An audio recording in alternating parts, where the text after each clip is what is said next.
Hello बच्चों, welcome to high scoring classes. मैं आपको यहाँ पर लाइन्स एंड एंगल्स का एक क्वेश्चन क्लियर कराने जा रही हूँ। In this figure line A B C D and E F intersect at point O. इसमें बता रही 3 लाइन्स है, A B C D and E F. ये देखिए, ये ए बी, ये सी डी और ये ई एफ तीनों एक दूसरे को ओ के ऊपर कट करती हैं। Find the value of x. इसमें एक्स की वैल्यू निकालनी है। ये 5x है, ये 3x है, ये 2x एंगल दिए हुए हैं, तो आपको इसमें x की वैल्यू निकालनी है। And hence find the value of angle A O D. फिर आपने निकालना है angle A O D, angle C O E, angle C O E and angle A O E and angle A O E, this value. ठीक है, तो आपको सारी values निकालनी है। अब हम क्या करेंगे इसके लिए, देखिए ये वाला कितने एंगल है 3x, तो ये वाला भी कितना हो जाएगा आपका, ये वाला भी 3x हो जाएगा। क्यों? क्योंकि आपका वर्टिकल अपोजिट एंगल हो गया। अब ये 3x हो गया, ये भी 3x हो गया, तो ये लीनियर पेयर बन गया। एक लाइन के ऊपर तीनों एंगल्स बन गए, 1 2 3। इन तीनों एंगल को सम करेंगे, उसका सम कितना आ जाएगा 180 डिग्री। तो उसको सॉल्व करके हम x की वैल्यू निकाल देंगे, तो एक आंसर तो आपका निकल जाएगा। चलिए हम स्टार्ट करते हैं। अब यहाँ पर लिखेंगे इसके अकॉर्डिंग, ये वाला एंगल इज इक्वल टू ये वाला एंगल, ये वर्टिकल अपोजिट एंगल है, तो लिखेंगे हम यहाँ पर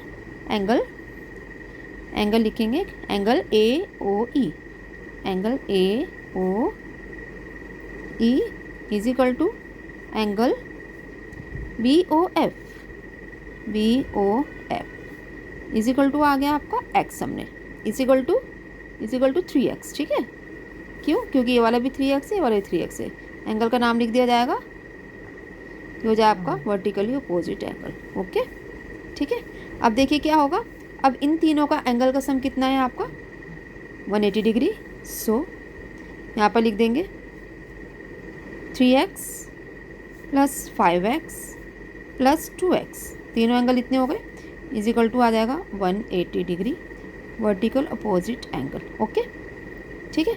अब इन तीनों को प्लस करेंगे तो आपका आ जाएगा 10x is equal to 180 degree. x की वैल्यू निकल गई 180 अपॉन 10 इज इक्वल टू 18। ठीक है, एक तो आपका यहाँ से निकल गया, x is equal to 18 degree. अब आपको जो एंगल फाइंड करने, अब इसकी वैल्यू डालेंगे। सबसे पहले आपका ए ओ डी कहाँ है, ए ओ डी कितना, ये 2x है। So angle A O D is equal to 2x is equal to 2 into 18 is equal to 36 degree. ठीक, आगे देखिए दूसरा एंगल कौन सा है, सी ओ ई। दूसरा है आपका C O E 5x, angle C O E is equal to 5x। Okay, ये आ गया आपका 5 इंटू 18। ठीक है, ये आ गया आपका 90 डिग्री। एक लास्ट एंगल और है ए O E, angle A O E, angle A O ई कितना था 3x इज इक्वल टू हो गया 3x is equal to 3 into 18 is equal to 54 degree. सब वैल्यूज़ निकल गई, x निकल गया, ये निकल गई, ये निकल गई, ये निकल गई। ठीक है, आंसर आंसर आंसर। ठीक है, होप सो आपके क्वेश्चन क्लियर हो गया होगा। और अगर आपको मेरी वीडियो पसंद आई हो, प्लीज़ आप इसको सब्सक्राइब कीजिए। इस तरीके के मैं आपको काफ़ी सारे क्वेश्चन कराऊंगी और हर क्वेश्चन के एक्स्ट्रा क्वेश्चन होंगे जो आपको एग्ज़ाम में बहुत हेल्प करेंगे। सब्सक्राइब कीजिए, शेयर कीजिए और लाइक कीजिए और कमेंट भी कीजिए। Thank you so much, bye bye.